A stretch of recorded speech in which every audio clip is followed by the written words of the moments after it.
How old are you? I'll ask any one of you. How old are you? How old are you? 44.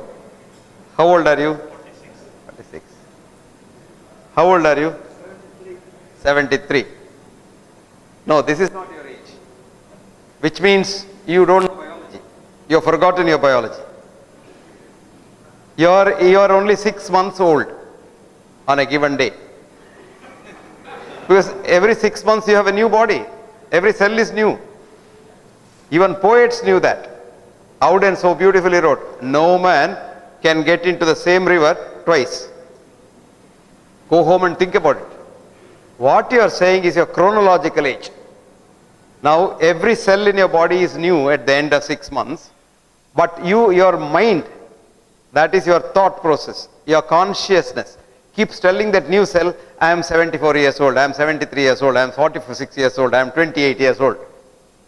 And then that memory gets held on and the cell thinks it is 74 years old. Did you understand that? So you are as old as you think you are. Of course, women are slightly younger than their rivals. That's the difference. That's a different thing. That's the definition by, slightly different definition. Now, I was asked to speak or lecture in honor of this great man sitting here, Professor P.C. Thomas. He was described as a good teacher. Who is a good teacher? A good student is a good teacher.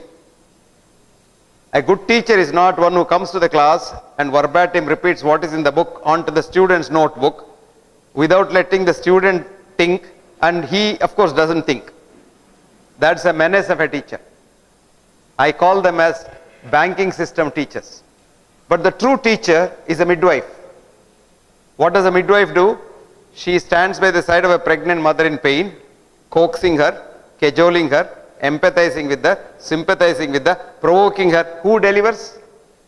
The mother. In the class, the teacher delivers. No, you should not deliver. Because if you know biology again, on the day you are made in your mother's womb, not on the day you are born, that little speck of you, today you may be 70 kilos. That day, do you know how heavy you were? Roughly, how heavy you were? That is today. No, when you were made in the mother's womb,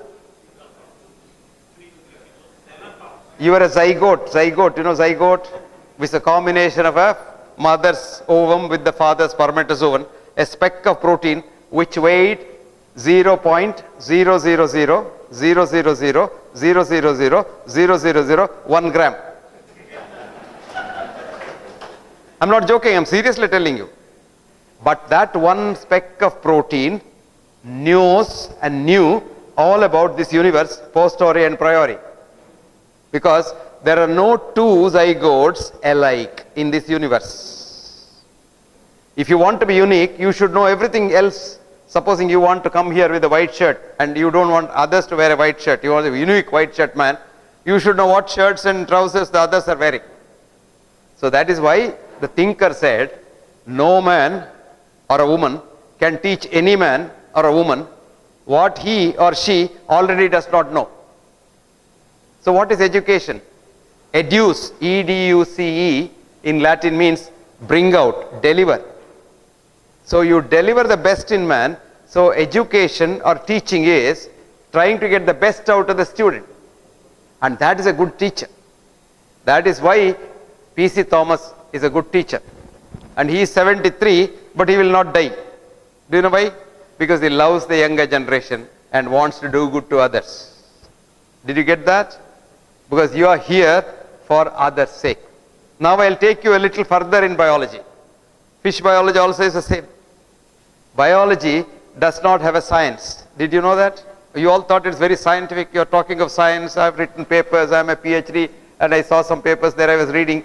And this is not science. What is science? Any definition of science that you want? Science is a method. Science is just a method to understand this universe.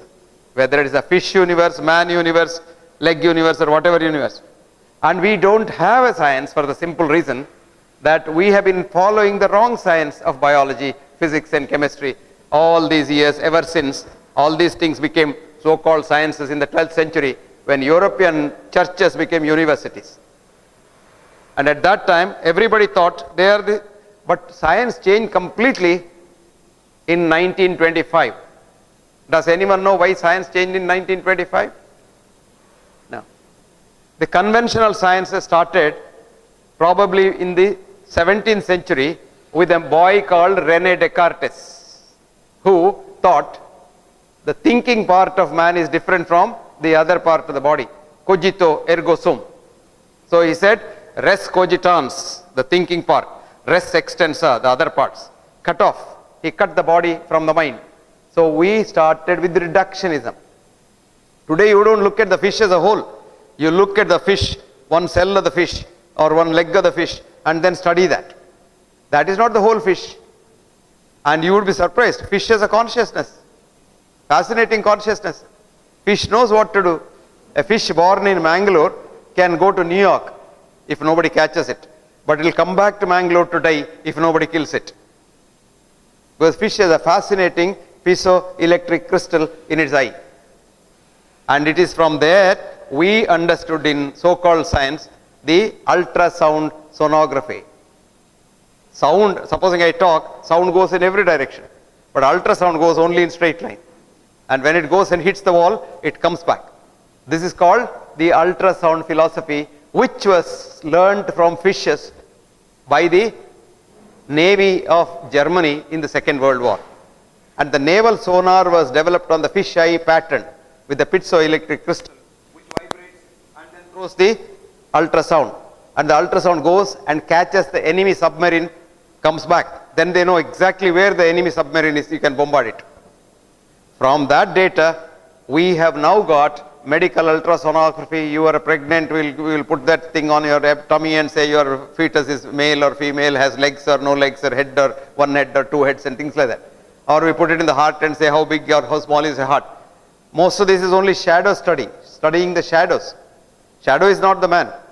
You would see in the morning you have a long shadow. At noon you have no shadow at all.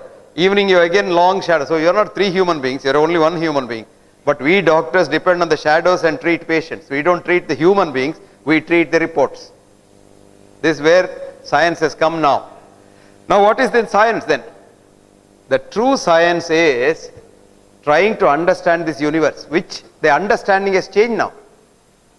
This universe was called by Indian philosophers of Sankhya age as a miracle, Maya. And today's latest science, the 21st century science says, in German, it says Wirklichkeit. Wirklichkeit is a word which means drama, changing drama. The world is a changing drama. It is there, it is not there. Even physics, for example. I was thinking that I'm good at keeping people awake, but this young lady is sleeping right in the front bench. Let her sleep. I don't mind people sleeping. But I have only one objection. Don't snore because your neighbor also wants to sleep. Coming back to science, 1925, there was a student in the class. And his teacher was quote unquote great. His name was Albert Einstein, which you and your textbooks say was a great man, a great scientist and what have you. But you never allow our students to find out whether it is true or not. Because our system is such that we don't have education now. We have educare. You give him a syllabus. He must know what you tell him. In short, Alexis Carrel, Nobel laureate, is a scientist, is a doctor, a physician, a surgeon rather, who wrote, very interesting, every newborn child is a genius to be converted into an idiot in school. Rabindranath Tagore went to school and he found school difficult, first class, impossible. So he came and told his father, I don't want to go to school. Because it's very difficult. So father said, okay, do what you like. Never went to school. But the man gets a Nobel Prize in 1913 for English poetry. Can you believe that? He has not studied English in Cambridge school or your Montessori school or Australian school and things like that. No, he never studied. He wrote Geetanjali in Bengali. Somebody told me, oh, you should have written it in English, man. You should have gone to school. You would have got a great thing. He said, okay, you want me to write it in English? I'll write. And he studied English. Who taught him? Not P.C. Thomas. He taught himself. And within 2 years, he wrote Geetanjali de Novo in English. That was in 1911. And nobody bothered. Who is Tagore? Nobody knows. If you are somebody very big, then whatever you say goes. And that too, if you get a prize like Nobel Prize and all, you can say, this is now night. They'll say, yes, because he is a Nobel laureate, he said it's night. We must be all wrong. He must be right. This is a foolish thing. If you read that book called Prize, you know how you get Nobel Prize. It's one of the biggest lobbying that goes on in this world, and usually the wrong people get it. That's besides the point. Now come back to our science. This boy was in the class, and Albert Einstein was talking big things about physics. E is equal to mc squared, blah, blah, blah. This boy got up and said, sir, you're wrong. And you're talking through your hat, and all your thinking is wrong. That's not the correct formula. And he gave a formula. PQ is not equivalent to QP. This is called the uncertainty principle. And what happens to a student who gets up and tells his professor, you're wrong? What happens? He becomes an outstanding student. Yes. His name was Werner Heisenberg. He became an outstanding student for 31 years. This was in 1925. He propounded the uncertainty principle. PQ is not equivalent to QP. And it was in 1956, after Albert Einstein died in 55, that he gets the Nobel Prize for physics. The only Nobel Prize which is worth its weight, probably not even in diamond, platinum, is worth its weight of something which is very, very good. Now that is the principle which changed science. So if you think, have you heard of the fish net hypothesis? Fish net hypothesis. Anyone? You're all ichthyologists, right? You know ichthyology? Studying fish. So ichthyologists wanted to start science. So they said, okay, we will study fish. So they went to the sea and had a net, collected the fish, brought it to their laboratory and measured it with what I was seeing there, some measure, weight measure and something, vernier caliper or whatever they measured, and came a hypothesis. They wrote a piece, it became a PhD thesis saying that all fish in the sea are bigger than 2 inches in size. Became a hypothesis. It was accepted by the peer reviewing committee and it was published in the International Journal of Ichthyosis. Right? Then what happened? It went on. Everybody accepted it because market, immediately it was taken to the market. So market said any fish bigger than 2 inches is sea fish, come on, I will sell it. They made money. So science is money, making money. And then there was a thinker called P.C. Thomas who said, why every fish must be bigger than 2 inches? So P.C. Thomas went to the sea with a smaller net hole. So he caught less than 2 inches also. So science is called fish net hypothesis. This hypothesis was propounded by a great Nobel laureate physicist. His name is Sir Arthur Stanley Eddington. Eddington was a contemporary of Einstein. Actually, to make Einstein great in the textbooks, this Eddington is responsible. So Eddington brought him to the English speaking world. Einstein was not even known because what work Einstein quoted was all original work of Lorentz, Poincaré and Fitzgerald. And Einstein's wife nicely plagiarized it and wrote a paper putting all the things together because they all wrote it in 1899. She wrote it in 1905 and together they published it. And somehow or other, the rest is history. You all have read that. You have read the history but not the truth. Most of the time history is not the truth. Now coming back to our friend Eddington, Eddington put forward this hypothesis saying that science is not sacrosanct.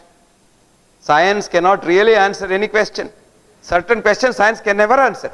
Like for example, is there God? A MSc scientist will say, no, not likely because I have not seen him. I can't measure him in my laboratory. So where is God? PhD scientist says, there is no God. Forget about it. There is no God at all. How can he be there? I have not seen him. I am a PhD. How can he be there? So God doesn't exist. But then a thinking Nobel laureate, whose name is Peter Medawar, wrote a beautiful book. Small book, read it. It's not difficult to read, about 104 pages. It's called Limits of Science. Book's name is Limits of Science, where he says, come sir, why did you sit down? Our Australian friend. I know, he believes, Latest scientific research in medicine says sitting in the chair reduces your lifespan. I'm not joking. That is called reductionist science. You just collect a cohort of people and then say how many hours they sat, how many hours they worked and things like that, and come to some conclusion, immediately write a paper. After some time someone else will write and say standing is bad for health. This is called reductionist science. Reductionist science. You know, you must have had so many papers saying coffee is very good for health. And you equal number of this, so coffee is very bad for health. Like for example, you all thought fish is very good for health. It's got, what is that called? Omega 3, this, that and all. All these are created, fat. Fat was fat. We all knew fat. Now we created caste system in fat. Saturated fat, unsaturated fat, semi-saturated fat, polyunsaturated fat, omega fat, this fat, that fat. All fat is no good or good. Actually, the man who did this study of fat and health, the first man, his name is Ansel Keys. Ansel Keys was given $110,000 to find out the relationship between fat and heart disease. So Ansel Keys he went to Australia, he went to Malaysia, he went to India, he went to Japan, he went to USA, studied groups of people, and then put it together in a XY graph. That's what you do, no? One X here, this fat here and heart attack here. It was not a straight line. Whenever you are given grant money, you are indirectly told you must get positive results. No, I'm not joking, man. I'm not joking. Am I joking? No. What I am talking here, I may make it look a little hilarious, but it's not just the science, 100% science that I am talking to you. So Ansel Keys had real problem. So he sat. This is called doctoring your data. So he sat down and then what to do? I must get a straight line. So he sat and maneuvered. Of the 22 countries he studied, he eliminated very conveniently 15 countries. I mean, nobody knows, no? If you read his paper, you don't know this, but you must go deep into it, you will get to know. Now what happened? He got a straight line. At the bottom was Tokyo, Japan, at the top was USA, and in between Germany, US, and some 4 or 5 countries. Australia was not there because it was eliminated. So he wrote a paper in 1951 saying that fat is the be all and end all of atherosclerosis and heart disease. 1961, there was a thinking biochemist in London University. He's very, very interesting fellow. This fellow did a study, same data he took. Instead of fat, he took sugar. So he put sugar in the x-axis, heart attack in the y-axis, and straight line. And he said, cane sugar is the be all and end all of atherosclerosis. 1963, I had a colleague of mine in the London University, we were working together. He was a very good cardiologist. So he was collecting data on number of trousers sold in Europe since the Second World War and heart attack. So he put the thing, straight line again. What does it mean? Since the Second World War, there was affluence in Europe. Europe had more money, so people ate more sugar, people ate more fat, people bought more trousers. And now this is called what is called parallelism. These two things go up. If you have a lot of money, don't you buy 2 trousers? Suppose you didn't have money, you will buy only 1 trouser. If you still didn't have money, you will only have a loin cloth. So this is what happens in society. But then you call it a cause effect. That's the dangerous thing. Now omega 3 came, omega 6 came, omega 3 went away. Now there are enough papers to say eating too much omega 3 is very bad for the heart. So this is not real science. This is called reductionist science, where you reduce everything into 2 bits and have some relationship. I'll tell you now, you all get worried. Oh, my tummy is big, my sugar is slightly on the higher side. There's a thing called cholesterol, I believe. I don't know what that is. It's a white powder, I know. It's a harmless thing. You need it. If you don't have cholesterol, you will die because every cell wall is cholesterol. Did you understand that? And you get billions of cells every day being new formed. Okay, I said you're all 6 months old. To be 6 months old, you must have plenty of cholesterol. Now if a doctor goes and you'll reduce your cholesterol, probably you'll meet your maker a little faster, quicker. That's all what happens. Now anyway, all this came, all this went. They were all connected. Then we had a study called Mr. Fit study, MRFIT, Multiple Risk Factor Intervention Trial, which started 25 years ago. And when it started in the 80s, President Nixon was the president. So he reluctantly sanctioned $150 million for this study, $150 million, and told them, this enormous amount of money, I want very strong results, very strong positive results. Do you get all that now? Okay, it went on. It studied 500,000 Americans, picked up 100,000 Americans, and followed them up now for 25 years. In the first 5 years, they said, oh yes, reducing cholesterol, reducing sugar, reducing your blood pressure is very good for you. It went on and on and on. At the 25th year, somebody analyzed it to find out that risk factor interventions with the drugs or surgery will reduce the risk factors, but not the risk of premature death. Did you get that? Risk factors will only reduce the risk factors. In short, this is surrogate evidence of something. Like for example, I have a nice slide. Today I didn't bring slides because I thought, no, I shouldn't show you slides. I have a nice slide for global warming. Somebody got Nobel Prize for global warming. Nothing has happened. Globe has been warmer than this 100 years ago. Don't worry about that. Now somebody produced global warming data. I have a surrogate evidence. I have a slide which shows women's underwear since the 18th century. In the 18th century, the underwear was very big. It used to come almost up to the knee. Then it became smaller and smaller and smaller and smaller. It's almost invisible now because its globe is warming. What is that called? Surrogate evidence. And the MRFIT study showed that at the end of 25 years, intervened people died more than the not intervened people. Did you get that? Whose blood pressure, sugar, everything was tightly controlled with drugs. They were not there, but the others were there still. It's like Yale University kept a record of their gold medalists in athletics. The gold medalists were not there after 50. The silver medalists were still there up to 60. The bronze medalists were running till 70. And the also rans were there 80, 90 and all.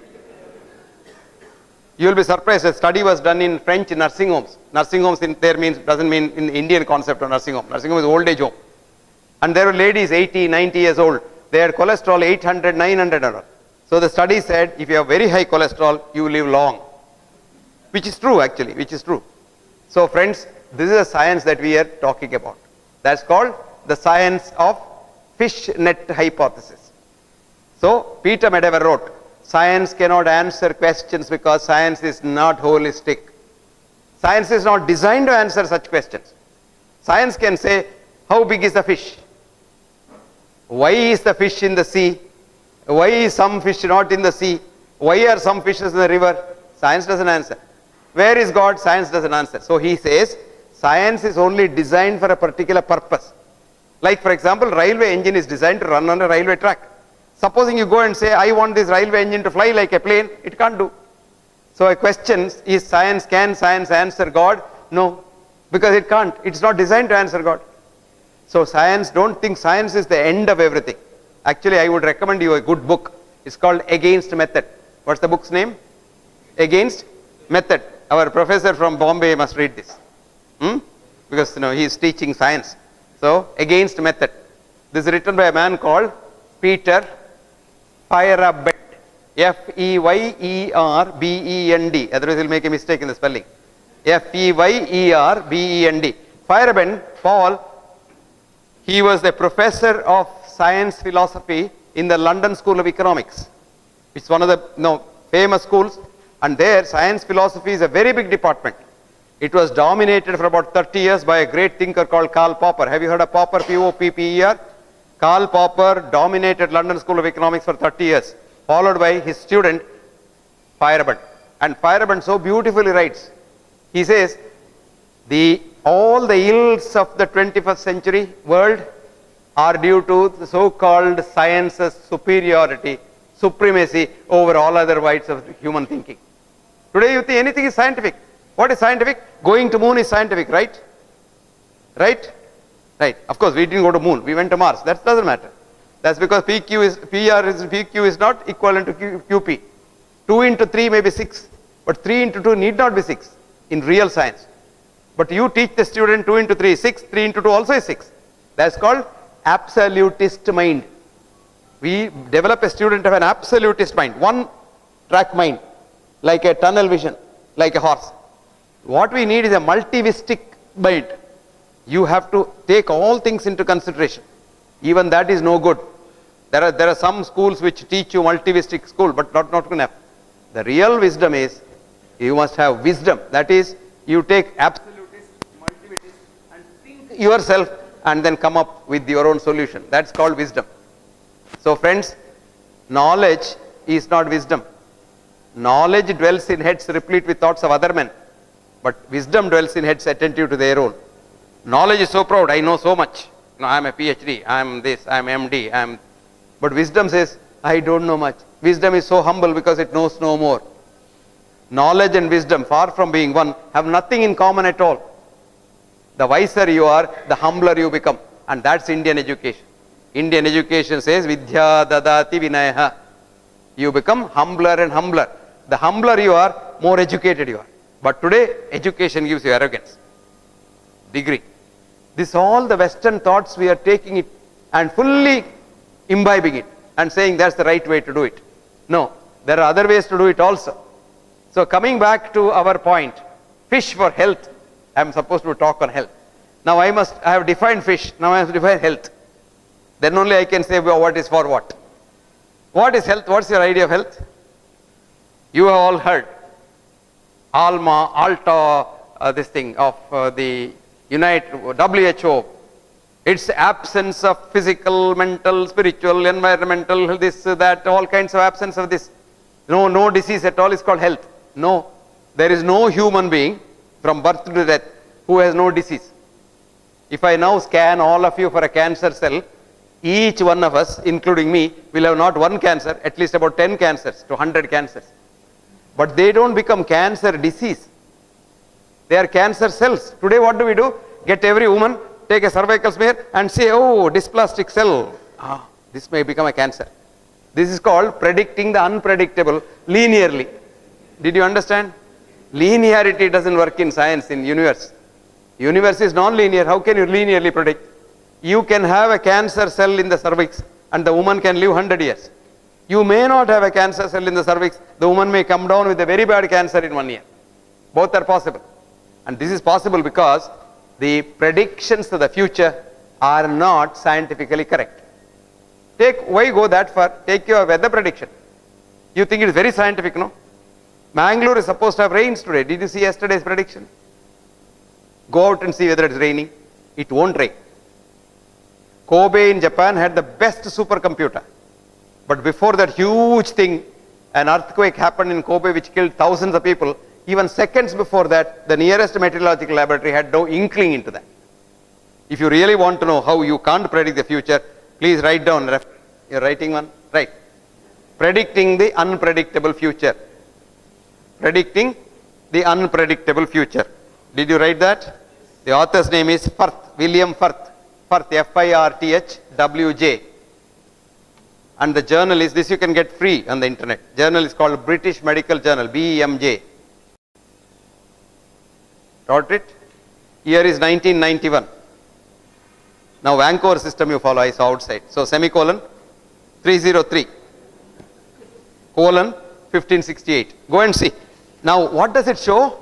You cannot predict tomorrow because there is no tomorrow according to quantum physics. Tomorrow doesn't exist. We create a tomorrow too. There is no world. World is a Maya. Now you all sit here, right? I close my eyes. Are you here? I don't know.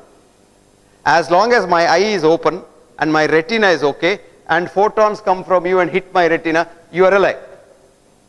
When photons don't leave you and don't come and hit me, I don't know whether you are alive or not. This is called work like kite, Maya, the real Maya. And today, E is not equal to mc squared, E is equal to m. Did you understand this? Energy is matter, matter is energy. In short, human body is an illusion of the human mind. So you are not body and mind, you are mind as body. So we used to say psychosomatic disease in the mind and all. All diseases are in the mind. The whole world is mind. Did you know that? Francis Henry is a professor of physics in Johns Hopkins University who wrote, this universe is immaterial. There is no matter, immaterial. dash, spiritual and mental, full stop. Actually, human body is immaterial, spiritual and mental. So, now health is not absence of disease, because there is nobody who has no disease. We all have disease, but we don't die of that disease, because diseases are not supposed to kill. But we doctors frighten you, saying that, you got a disease, now you may die. If we don't frighten you, you won't come to me. So this is called disease mongering, scare mongering. So I call our system as medical scare system. I tell you, my God, what's your tummy, man, so big? You will die early. There is no evidence to say that at all. Because the tummy, Churchill had the biggest tummy, did you know that? He was 256 pounds. He was smoking like a chimney, and he was eating like a fish, drinking like a fish, not what the fish drinks. And he was eating like a pig with all that, and he was not exercising at all. 89 years he lived. Nothing happened to him. What happened to him? Nothing happened to him. That doesn't mean you can also do that. Your future depends on not just your body, but on your mind. I always tell people, it is not what you eat that kills you, whether it is fish or omega. It is what eats you that kills you. Did you understand that? Your negative thoughts. So Ayurveda so beautifully says this: Krodha, Shokha, Bhaya, Ayasa, Viruddhanna Bhojana, Taponalan, Katva, Amla, Kshara, Lavana, Tikshnoshnati, Rakta, Pitta, Prakopayat. All diseases come because of the mind. And today modern medicine says the diseases originate in the mind, develop in the mind, and probably die in the mind or kill you in the mind. And there's a beautiful book written by a Nobel laureate girl, young lady, who got a Nobel Prize when she was still a postdoc, and her name is Candace Pert. And Candace writes this book called Molecules of Emotion, because it's Candace who first showed opiate receptors outside the brain, showing that every cell has a mind, which I call as membrane. In the cell membrane there is a brain, membrane, and that has an antenna, integral membrane protein, because the cell is hygroscopic, but the integral membrane protein is a whole, and there is an antenna. So when you get the universal consciousness come and tickle that, you become born. When that leaves it, you die. In short, human body, human being is like the picture of the television box. The television box, you see the picture of maybe Hema Malini dancing. Hema Malini is not in the box. The energy of Hema Malini's vibrations are caught in the antenna. Now you switch it off, Hema Malini dies. You go to the next room, another television, switch it on, Hema Malini is born there. Human being is like that. On the day you are a zygote, when you are single cell, I told you what is your weight.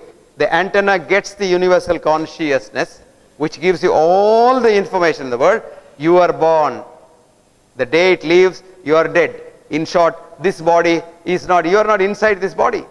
This is like the television box. You are not inside the box, but your energy is inside the box. So human body is energy. So now what is health then? The latest definition of health is enthusiasm to work. Health is enthusiasm to work, comma, and enthusiasm to be compassionate, full stop. Very simple. You get up in the morning and say, do I want to go to the college today? Do I really love to go to the college? You are healthy. Do I have to do something good to somebody in the college? You are very healthy. Don't ask for any other question. And as long as you are healthy and you are able to work and be compassionate, you are healthy. Says Ayurveda, samadatuhu samagrischa samadoshaha malakriya prasannatma indriya manaha swastha ityabhidyate. You shit well, you piss well, you drink well, you eat well, you sleep well, you work well, and you don't hate nobody, you are healthy. And that's what the latest quantum physics science says, that if you don't hate nobody, you will never be unhealthy. That's why you see P.C. Thomas at the age of 73, fit like a fiddle, because he loves his students in the morning. The first question he asks, ഞാൻ ഇന്ന് കോളേജിൽ പോകണോ? ശരി പോകണം. എന്ത് ചെയ്യണം? Students help ചെയ്യണം, അത്രേ ഉള്ളൂ, മതി, വേറൊന്ന് ഡോക്ടറെ കാണണമെന്നില്ല. And I always jokingly tell people, if you are healthy, don't see a doctor. If you want honor, don't go to the police. And if you want justice, don't go to the court. If you are not well, you go to the hospital, because we doctors have a formula from our father, Hippocrates. Cure rarely. When I tell the truth, you laugh. When I don't tell the truth also, you laugh. cure rarely, comma, comfort mostly, comma, but console always, full stop. Now I'll explain that. Cure is a word which has no meaning in medicine, because cure in the Oxford Dictionary says bring back to the original state, which is not possible at all in any disease. Even common cold, you have common cold, millions of your nose cells are dead, replaced by fibrous tissue. Can I bring it back? No. Comfort mostly. What is your job? Your pain, I can relieve it. Your breathlessness, I can relieve it. You can't breathe, I can make you breathe. You can't shit, I can make you shit. You can't piss, I can make you piss. I can't do nothing more. Now if you can't do, I can't do anything, you have a cancer, I can't treat, I can console you. After all, you say, why are you worried? What is death? Death is not the end of life. That is only a part of life. And supposing, let us say, God forbid, you won't die of this disease. Supposing you die, so what? You will either go to hell or heaven. That's where you wanted to go. Heaven is where you wanted to go, and you're a good man, you'll certainly go to heaven. Perchance God has not, St. Peter has not kept his books right, correct. You go to hell, so what? So many of your friends are there, you're enjoying life there. This is called consoling somebody.